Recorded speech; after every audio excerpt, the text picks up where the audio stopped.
So the federal government's crackdown on non-domiciled CDLs is expanding quickly, probably even a little faster than we thought it would. And now states are falling into three distinct camps: those that are being penalized, those that are being warned, and those that are staying proactive in trying to avoid being warned and being penalized. After California lost $160 million earlier this week in federal safety funding, North Carolina is now facing a similar fate.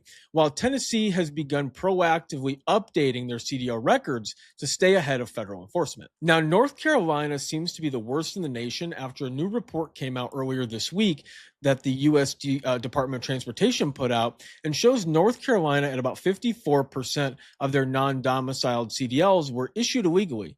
That's the highest failure rate uncovered so far under the FMCSA and their new audit program. Now, Transportation Secretary Sean Duffy said that if North Carolina and its officials refuse to revoke the unlawful CDLs and correct the system deficiencies, it could result in a $50 million federal transportation funding being withheld from the state. Very similarly to what we talked about with California earlier this week, and them actually having that funding paused. And the FMCSA has also warned North Carolina that its CDL program could ultimately be decertified, freezing the state's ability to issue, renew, transfer, or even upgrade CDL licenses. Now, Sean Duffy said North Carolina's failure to follow the rules isn't just shameful, it's dangerous. Check out this Fox News clip here. North Carolina is at risk of losing nearly $50 million in federal funding if the state doesn't revoke commercial drivers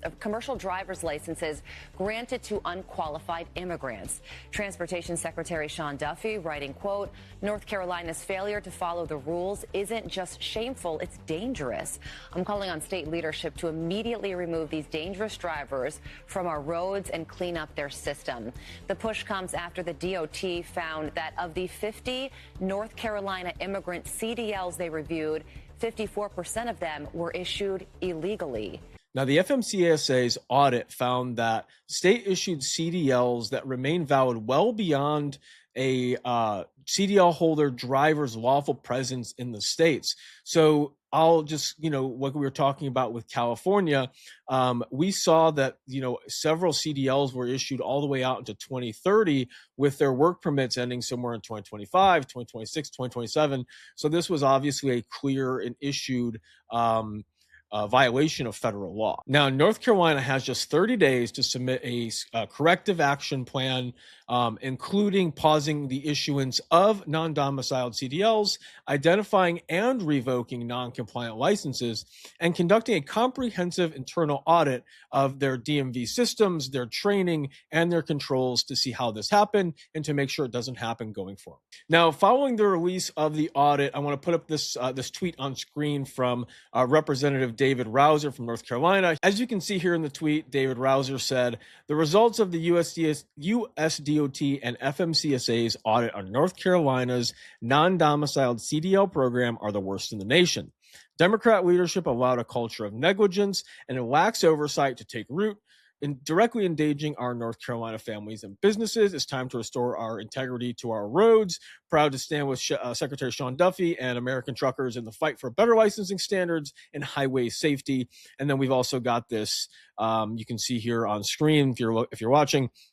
You can see also this whole report that was put out by the FMCSA. We'll also put that on screen, and it just goes into further detail about what happened and what the findings we're talking about, and if the USDOT will actually withhold $50 million, and just kind of going into the letter to Josh Stein and what needs to be done, what is going on, and what Sean Duffy has been saying, and what we've already been talking about throughout the entirety of this video. But this is also just the letter that they put out for issuance as well.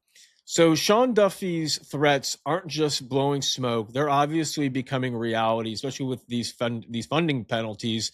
Because what we just talked about a couple of days ago with California, North Carolina's warning comes just days after Sean Duffy and DOT, FMCSA took action against California. And if you watch that previous video from earlier this week, we'll have it here in the clip here in the upper part here if you want to check that out after this.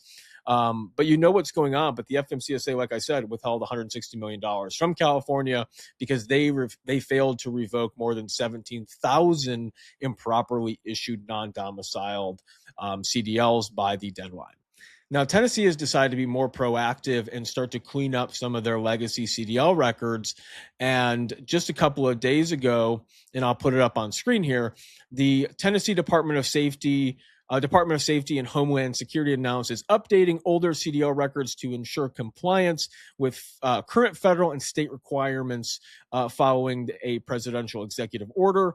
Approximately 8,800 of Tennessee's 150,000 CDL holders will receive a mailed notice requesting proof of U.S. citizenship or lawful presence documentation that was not required when many of these licenses were originally issued. Now, affected drivers will receive a letter in the mail explaining what documents are acceptable and how to submit them. Now, while non-domiciled CDL drivers represent only about 5 to 6% of the overall CDLs issued, they do overrepresent a pretty large,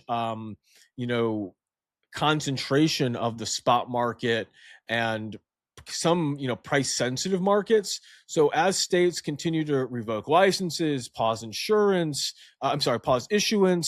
tighten verification standards, I expect the market to see like localized capacity tightening. We've seen that already in certain markets where, especially in California, we're going to see that step up a lot. I think we're going to see a lot of reefer capacity get even tighter than it has been. So it is going to put a slight strain on capacity, which overall will mean increased rates. We've already seen a lot of increased rates over the last couple of weeks. If you guys are on Twitter, you're on Facebook, you guys have seen a lot of the TQLs getting upset because drivers aren't accepting their lower offers and having to increase rates significantly past where they were trying to offer. Yeah, I mean, the contrast is really clear between what California is doing and how they're losing funding, how North Carolina is on the brink of losing funding, and how Tennessee is being proactive, trying to stay ahead of the enforcement and trying to make sure that they do not lose any of their federal safety funding or any of their issuance. That could be a really big impact to drivers all across the state, whether they are non-domiciled or not. If the state of Tennessee can no longer issue, transfer, or do anything with their CDLs, same thing with North Carolina and California, that impacts not just the non-domiciled drivers, but that impacts the entire state and all of their CDL holders. So when we are talking about, the non-domiciled drivers, the overall funding and the issuance and all of that impacts all drivers, not just ones who are non-domiciled. So again, this is something we all want to be watching, something you want to be taking note of. So tell us down in the comments, what do you guys think about what's going on with California, with North Carolina's impending potential of loss of $50 million,